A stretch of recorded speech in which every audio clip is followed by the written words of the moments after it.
All right, it's another episode of the Pin High podcast presented by Pin High Media. This week we're going to talk the whirlwind of news that the LIV Golf Series has given us today. We're going to talk about Tiger Woods and how much money he turned down from the LIV Golf Series. It was a lot, and we're going to make some picks for both the LIV event in London and then also the RBC Canadian Open. So let's get into it.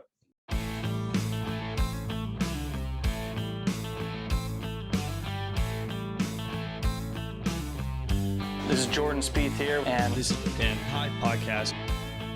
All right, right off the bat, let's get inside the ropes.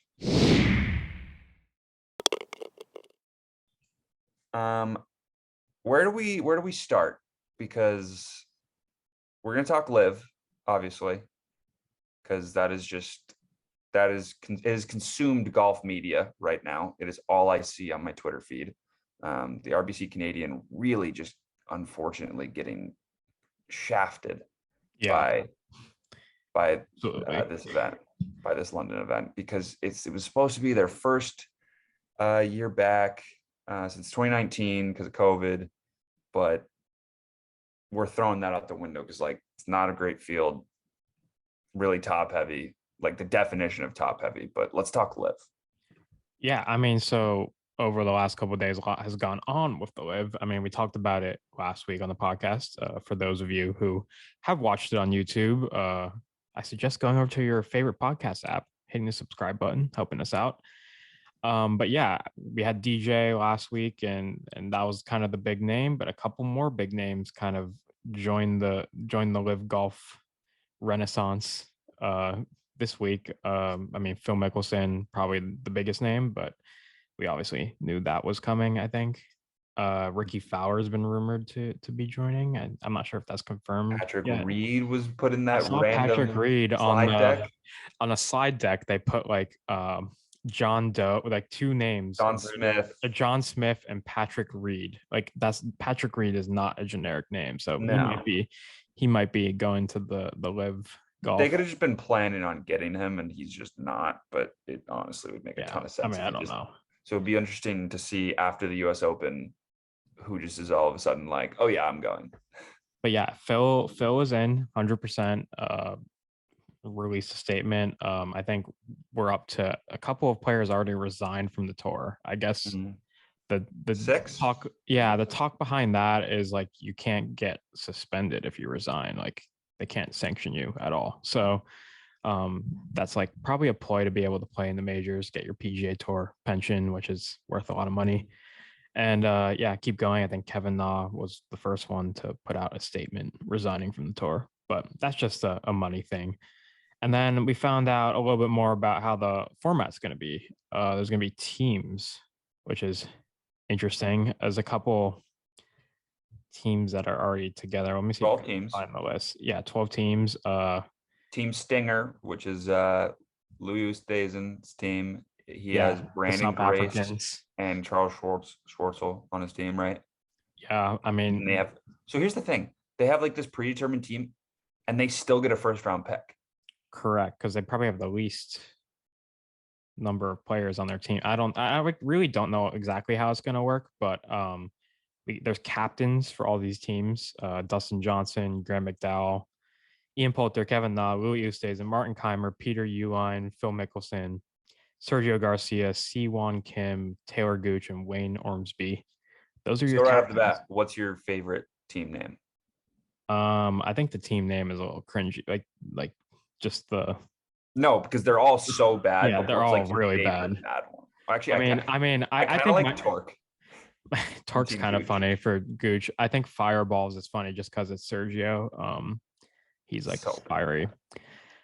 Some of them are really bad. So corny. The Iron Heads for Kevin Na. The HY Flyers for Phil Mickelson. Yeah, team names are pretty bad, but there's like logos for them too, which is funny. The Fireballs, the Fireballs logo is so funny. It's like it is clip art. It's a firing golf ball wearing sunglasses and a big smile. Terrible logo. But yeah, players resigning. This thing is in full effect. I mean, the big news today: USGA is allowing them to play in the US Open. So you'll see everybody at the US Open, which just makes the US Open even more of a spectacle this year because DJ is going to have to answer the media at the US Open, and that's going to be interesting. Be awesome. Yeah, I mean, whatever. He's very dry So anyway. listen, I think this probably isn't answers. long term the best thing for golf, or it is, but we'll see. you know, I mean, it's but just like it's hard to figure out what it's going to be. So funny. Yeah, it's so funny. I love it. It's happened so quick too. Like over the past week, we've learned all this new stuff, and you just have like a lot of players from the PGA Tour just joining the LIV Golf. What are they calling it? Invitational series. I mean, we'll find out more this week. First one's in London. The players are all there. There's like a draft going on. There's gonna be some sort of team aspect, which I kind of like that. I mean, we'll see how it works. But so, Jeek, where are the fans gonna watch it? I don't know. They're streaming it, YouTube. Right? YouTube. Yeah. Is that where they're streaming it for free? I think it's YouTube. Yeah, YouTube for free, which is, I mean, free golf. That's pretty good. Like, so you have to pay for ESPN Plus or like Peacock. Who's the guy from Golf Channel they got again? Oh, I don't know. They got a guy from Golf Channel to be the voice. They got Troy Mullins from Golf Channel to be their on. Jerry Foltz from Golf Channel. Jerry Foltz. They got Troy Mullins. She's going to be their on course. Like, you know, I think she's going to be like their Amanda Valionis. Yeah, there's a couple of players from the Asian Tour who played on the Asian Tour. Dom Boulet, the former number 1 ranked golfer from Singapore, Su On Hen, is going to be on the broadcast team. So, I mean, they just have like a lot of broadcasts from the Asian Tour, a lot of broadcasts from like places that you would know. I'm interested to see if they do anything different than, you know, the normal broadcasts. I mean, I feel like CBS has done a pretty good job this year, but there's always more you could do, right? Yeah. And I'm sure the first one's going to be a little bumpy. Oh, yeah. NBC also hired, or LIV Golf also hired Arlo White, who was like the NBC Premier League broadcaster. Oh, really?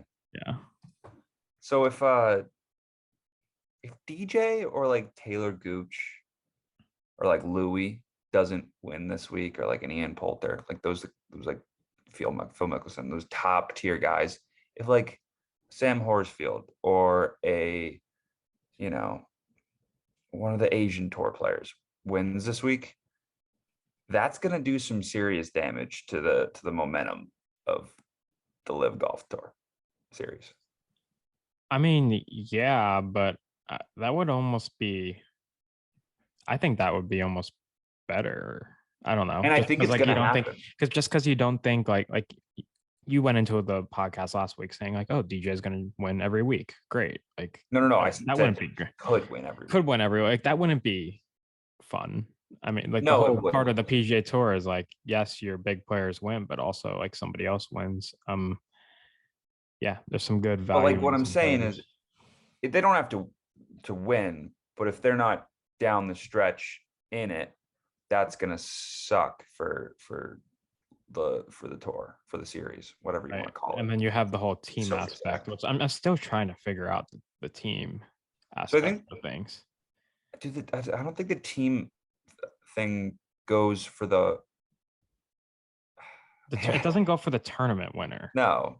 But it's like a team, like I guess over the course of the year, they probably accrue points. Yeah, which whatever. I feel like we pitched this like not that long ago. We did the podcast. It was sparked by this though. Yeah, obviously. But like, yeah, I mean that should be interesting. 12 teams, 48 players. The website, 12 teams, 48 players, intense competition, new rivalries. LIV Golf. They do an interesting job of marketing themselves, because it's just like, which, I mean, we didn't hear anything about them for like so long, and all of a sudden now they're all over the place. Yeah, all this marketing and everything, and like, you know, all the players were available to the media today. Taylor Gooch pretended like he didn't know what sports washing was. said, "I'm a golfer. I'm not smart. I try to hit a golf ball into a small hole." Just the weakest response I've ever heard. And then like Graham McDowell tried to explain it, and then he just throws in the "we're not politicians," and then like obviously it's about the money, and he doesn't say it outright. Like, why don't they just say that it's about the money? So it's a good question because like they all sounded so dumb up there. Yeah, I know. I mean, I'm sure they've been coached into what to say, but like, what are they going to say? I mean, you would have gained so much more respect out of like just the people following this if they said like, yes, I went for the money. Mhm. Just like, everybody knows that you went for the money, but Yeah. yeah, I mean, that's going to be like a storyline throughout as we keep going on through the LIV Golf saga. Right. And then is there any other things from that thread you want to mention on LIV Golf? Um, I don't know. There's a draft that's supposed to be going on. Like, I think that's like right now, but it's The not media is open. not in, the media is not Yeah. invited though. So like, I don't know how we're supposed to figure out like who's doing what. Speaking of the media, we're kind of big J journalists now. We don't have to disclose anything because we don't know if it's official, but got reached out to by somebody's PR team today that they want to come on. Yeah, talk about some golf. Talk about big time. I mean, like I said, go find us on your favorite podcast app. Subscribe. We'll get Talk more guests. about big time. No, when you sent that, I laughed out loud. I was Yeah, like, I laughed too when I what? saw it. I like actually started dying laughing. I was like, why do they want to come on this podcast? But yeah, it'll be fun. It'll be a fun conversation.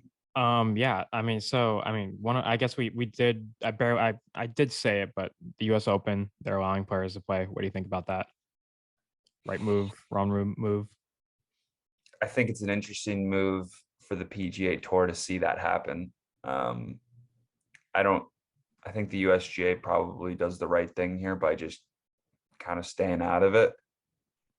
They're just like, yeah, we'll let them play. Just, we'll let the PGA Tour handle all this drama. Yeah, the first line of their statement: "We pride ourselves in being the most open championship in the world."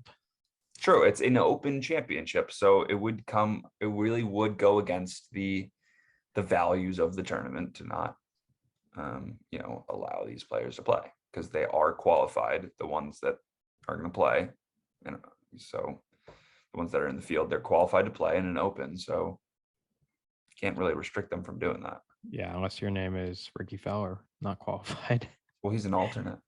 Yeah, I know. Which you see that there's a guy from Santa Clara who is now on the Corn Ferry Tour, but like he's literally like fresh off college, and like his like buddy was just like caddying for him at like the locals and like the qualifier yesterday, the quote unquote longest day in golf, and he like beat what's his name, Patton Kazire in a playoff, and he's just like this like young kid, like he looks so young, like our age. Well, I guess like so is like Victor Hovland, but yeah, he just looks younger though, because he isn't famous yet. But it was just a wild story to see like that happen. That day always brings some cool stories.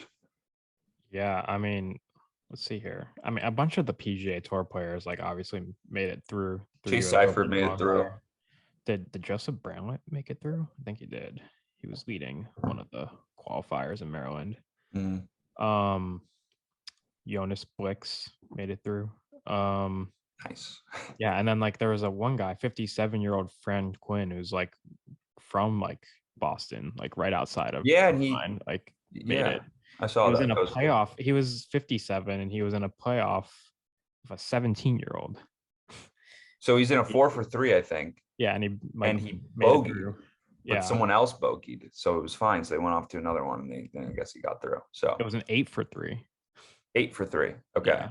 Yeah. But that's crazy. And he didn't even make it through for US Senior Open qualifying. So that's wild that he's gonna be teeing it up in the US Open. That's just like that's the best part about the US Open is that like just some Anybody. random people. Like Danny Woodhead was in the final qualifying. I think he shot 77, 73 and didn't make it. But like, imagine if Danny Woodhead was just randomly playing What in the US stick going Open. 77, 73 at like the hardest like pin I location, know, right? hardest golf He course finished. setup. I think he finished like 14 shots out, but he made it to the final US Open qualifying, which is crazy.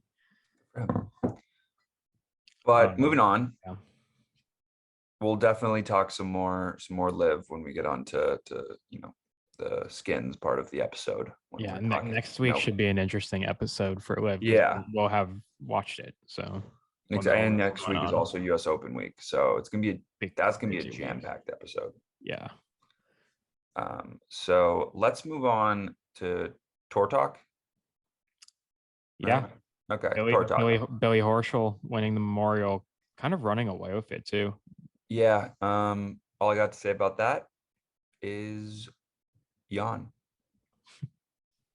I mean, yeah, he made like a bunch of putts, and like he just like even when he hit a bad shot, he would nail a putt every time.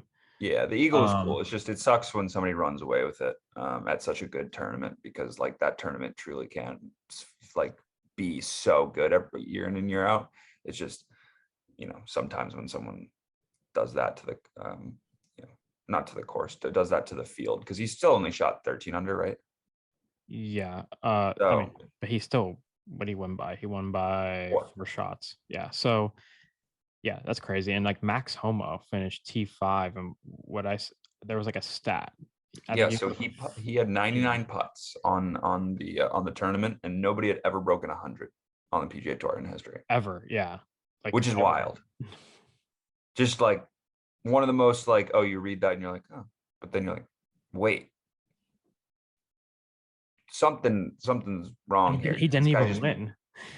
Yeah. So I mean, like a lot of that can also be, putting off the fringe, or yeah, you had to missing the green and chipping close. on the close. So nonetheless, that is a wild achievement to have 99 putts in 4 rounds. And also, I feel like we missed something from LIV Golf. What? I mean, we didn't talk about any of the money that these guys were offered. I mean, yeah, I guess I kind of forgot that last week. Phil made what, right? 300 million, 200 million Phil got for this, 200, I think. A lot of money he got to play. Well, bigger deal than DJ, which we Tiger Woods got offered 125, $700 million. Yeah, they didn't even like specify. They just said high, like 6 digits, which could mean 700, 800, 900, like almost $1 billion to play LIV Golf, and he turned it down. Which I guess Tiger Woods is worth $1 billion, but like if I'm Tiger Woods, I would seriously consider that at the age that I'm at, and saying I only have to play in like a couple of these events. So the spin zone I put in our group chat on that was he could just take the money, play a season, and then dip out, donate it all to charity, and all of a sudden everybody loves him again. I mean, I'm sure there's like not how it works. I'm sure you have the contract would not work that way. But yeah, that's like, to have that much money to give to a golfer to play golf is insane. I heard that Harold Varner III turned down $38 million to play, which is like obviously not as much as DJ and Phil are making, but like he's not like a top. So that means Taylor Gooch got something around there. Yeah, he probably got a little more because he's a winner on the PGA Tour. I mean, it's just like some guys have turned down a lot of money to play in this. I'm sure there's going to be more players that are involved, but then again, there's only 48 players in each field, so there's going to be like competition for this. I think, like, I don't think they make it any bigger than 48. So some guys are not going to make the cut for playing in some of these events.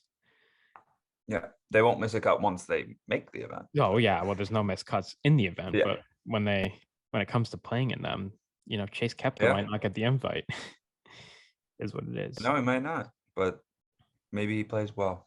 Who knows? Different tour. Chase Koepka, first winner. I wonder how the course will play. I don't really know much about they're playing. That's a really nice golf course. Like honestly, the quality of golf course that they're playing at these events is pretty good.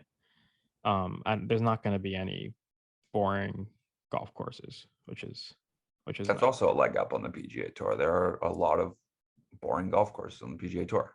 Which whatever. I mean, they they didn't go to some of these for some reason. There's a couple of Trump courses out there that they like moved away, but like Trump Bedminster, sick course. Yeah. Doreal, like sick course. Yeah, so they're playing the quality of golf course really good for the LIV Golf. I'm kind of excited to see that more than even like just them playing. Yeah, I mean, we'll see how the season plays out, but I mean, I know that the excitement for the first one is definitely there.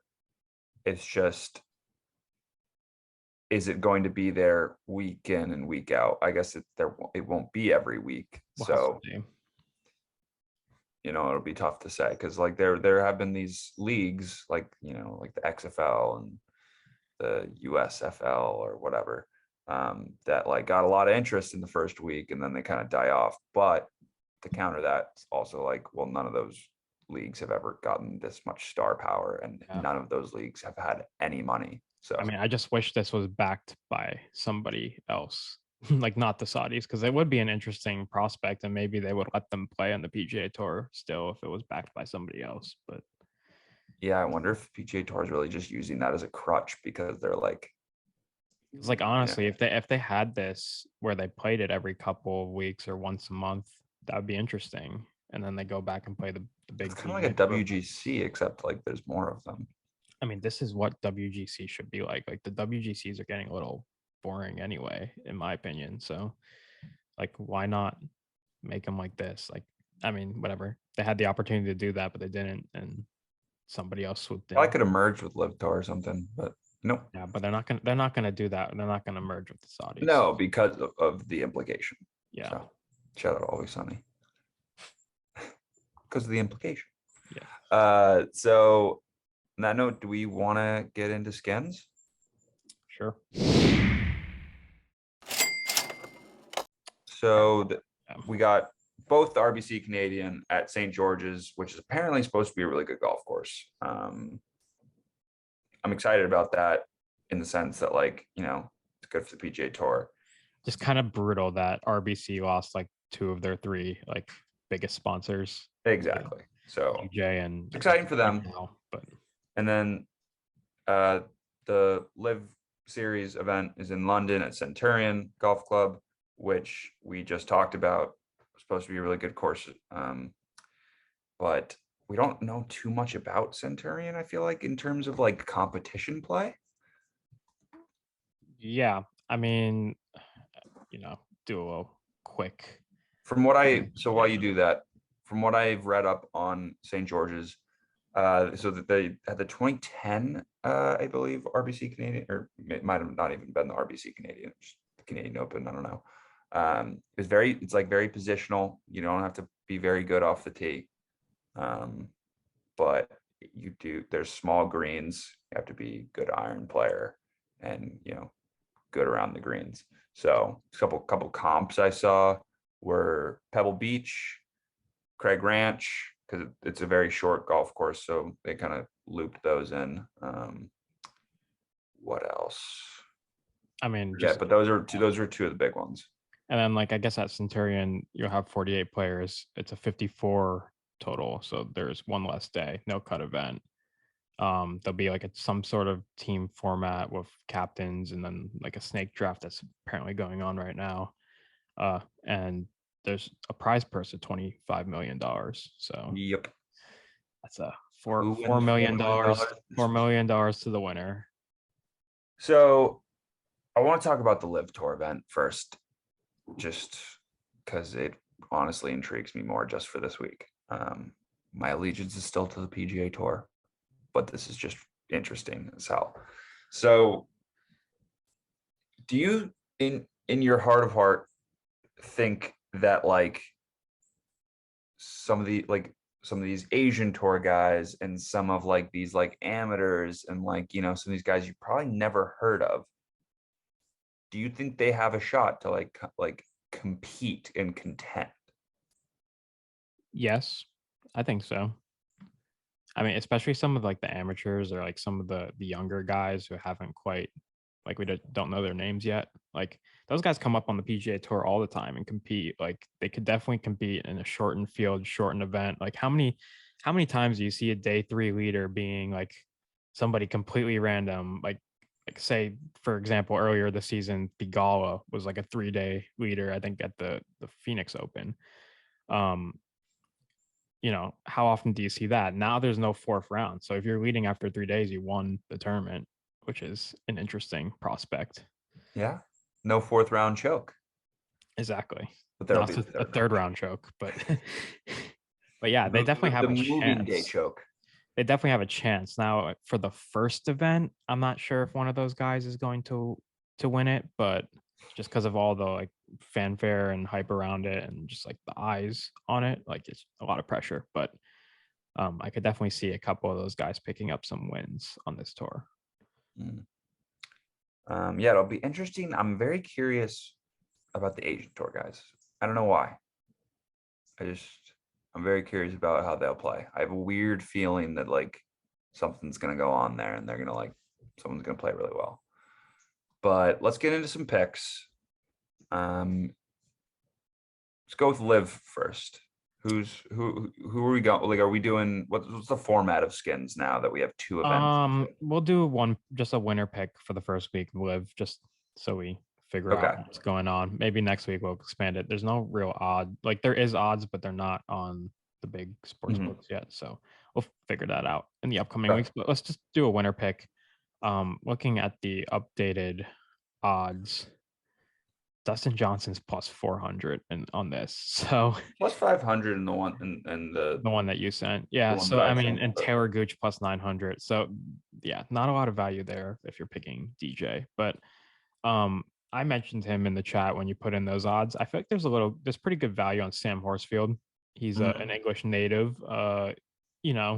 Playing on the European Tour. He's won this year on the European Tour. I think he's 20-1, maybe 18-1, depending on where you look. Yeah. Or depending on where you look, yeah, I think there's pretty good value on him. He's not like somebody that we don't know, but he's not somebody that's like the biggest name out there. So I like the value there. I'm gonna go with it. Yeah, and I think there's a couple like Euro Tour guys, DP World Tour guys that people are probably overlooking a little bit. Right. Somebody I don't see the value in is Lee Westwood.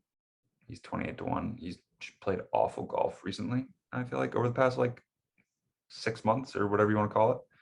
But the guy that I'm picking is Charles Schwartzel, 30-1. I think there's some value in that. He's been playing pretty well on tour recently. I feel like from like what I can kind of like remember, because I feel like he's been putting together some weeks.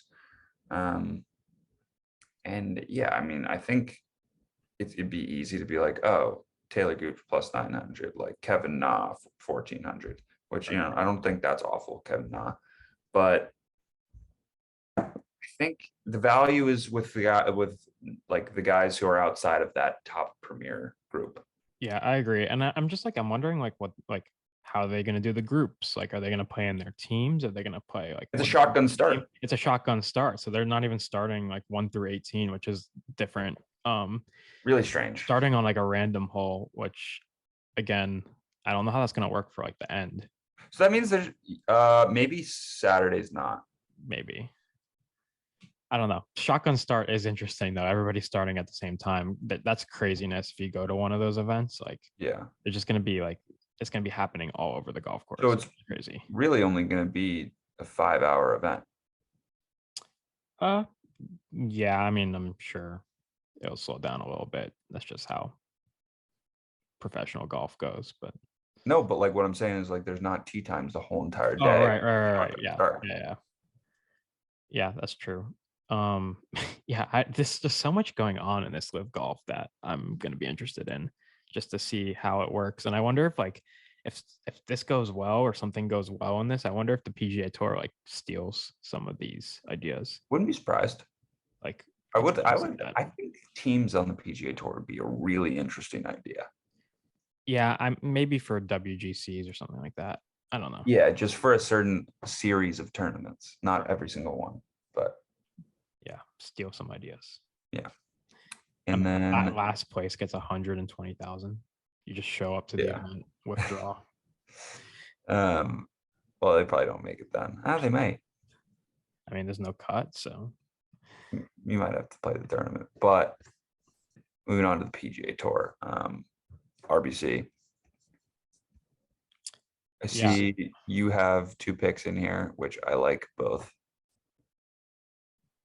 Yeah, I mean, I'll start with the top 20 if you want. Sure.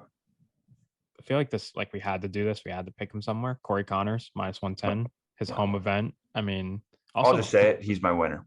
22 to 1. the value is not terrible. -110 at a top 20 in his home event. Like he's been pretty good this year. And like I saw guys that I liked for top 20 that were like -150. So to get Corey Connors at -110, pretty good. And then there wasn't a lot of props available this week, but I feel like, this tournament could be one of these tournaments that goes into a playoff. So why not let it fly? Yes, playoff plus 300. I mean, there's been a lot of playoffs on tour the last year and a half or so. So yeah. And then for a top 40, I don't know what the odds on it are, if I'm going to be quite honest, but I'm going with Austin Smotherman. He's been playing some pretty good golf. And plus 130. Yeah. And he's played well at both those 2 comp courses I said, Pebble Beach and Craig Ranch. So I think he was like T26 and like T14 or something like that. So. Right. And then I have a winner. I'm gonna go with Matt Fitzpatrick. This isn't the longest course out there, and his short game's pretty good, and like he's just bound to win at some point. So this course fits his game pretty well, and I'm gonna go for it. I think he's only 16 to 1, but like still. I mean, yeah, there's no value up there because like, it's a very top heavy field, and like maybe they won't care because it's like going into the US Open week, but who knows? Yeah, anytime you see multiple players under 10 to 1, that's when the field's quite top heavy. So very top heavy, like the top heaviest I've honestly seen a field since we started this podcast. Yeah. And this is all like a sponsorship. This is a big sponsorship event. Yeah, exactly. So tough look for the RBC Canadian. Did you see that thing that the Score is doing? They have it's like a crane, and they're gonna have like a betting kiosk like above the crane. Yeah. People were like, the comments on that was funny. Like, where do you go to the bathroom if you have to go to the bathroom? Like, how do you get down? You just don't. Like, so I kind of want to see what that is all about. And yeah, do you have to sign like a waiver before you go on that thing? I'm assuming you do. Probably. I don't know. I mean, over under like 5 phones dropped off that thing. I'll go under. It could happen. You're honestly over. Drinks up there. Like 4 days. 4 days. Yeah. Yeah. Items dropped off. Definitely over. Definitely over. Yeah, for sure. All right. So let's get in the clubhouse end of the week. What are we doing? Hole-in-one draft? Yeah, I like a hole-in-one draft. Let's do it. Okay. You can we'll just switch off. You can start. I gotta pull up the field. Yeah, I want to like write it down actually. Can you already write it down? Put it in the doc. Yeah, we got to write down the hole-in-one draft. Okay. I'll start off with pull up the field here. You know what? I think the world's gonna get Harold Varner back here. Harold Varner, the 3rd hole-in-one. He turned down the 35 million or whatever last week. Okay. You're gonna give him a hole-in-one. That's good. I'm gonna go David Lipsky. Don't ask me why. I just saw him and I was like, yeah, that sounds like a hole-in-one. Sounds like a hole-in-one guy, right? Yeah. You got another pick. Let's go. Let's go Adam Hadwin, hometown hero. I like it. I was thinking about making a home country guy, but I decided against. We haven't heard his name in a while. Kramer Hickok. Been a while. Okay. I like it. It's always somebody that like you've heard of, but then you don't know. And then your last pick? My last pick. Scrolling up and down the field trying to find a name here. Give me Robert Garrigus playing Okay. for this week. I thought he was supposed to be in the LIV Golf, but I guess not. Okay. Give me Rory to hit a hole in one. And no, not the man from Northern Ireland, Rory Sabatini, my best friend. For the new listeners, every time Pat bets on Rory Sabatini, it goes the other direction. Yeah, whether I bet against him, bet for him, he either plays bad or plays well. I don't know. I just can't get Rory Sabatini right. So I feel like we're gonna get a hole in one. Like we're gonna do a hole in one draft like every couple weeks. I think we're gonna get one like pretty early on. And I think this is our second hole in one draft. I think we're gonna get one like early. okay, we'll see. We'll see. And then premonitions to end off the week. This one will be good. This will be good. I haven't thought about it, but I haven't thought just about it now. either, but it's got to be LIV Golf, right? Yeah, it's got to be LIV Golf I related. mean, I'll say it right now. I think the LIV Golf Tour this week is gonna viewership is gonna be way ahead of the PGA Tour event. I think the LIV Golf event is gonna totally crush the RBC Canadian Open. Okay. I'm gonna go. I'm gonna go. DJ doesn't finish top 20. I could see a scenario where DJ took the bag and then just kind of checks out. Yeah, I'm gonna go. DJ doesn't finish top 20 in this 48-man event. It's kind of a bold one, but I totally see that though. yeah. All right. On that note, wild week of golf ahead. Just at least on Twitter, maybe not watching wise. This might not be the most entertaining thing ever, but really, we'll have to see. And then next week's U.S. Open week. Big episode next week, talking about LIV Tour. A lot going on next week. And U.S. Open. So yeah, stay tuned for that. And stay tuned for that. As always, leave a like, leave a comment, subscribe to us on the podcast app that you listen on. Leave a review, 5-star review. We'll see you Please next do. week. That'd be nice. All right. See you next week, guys.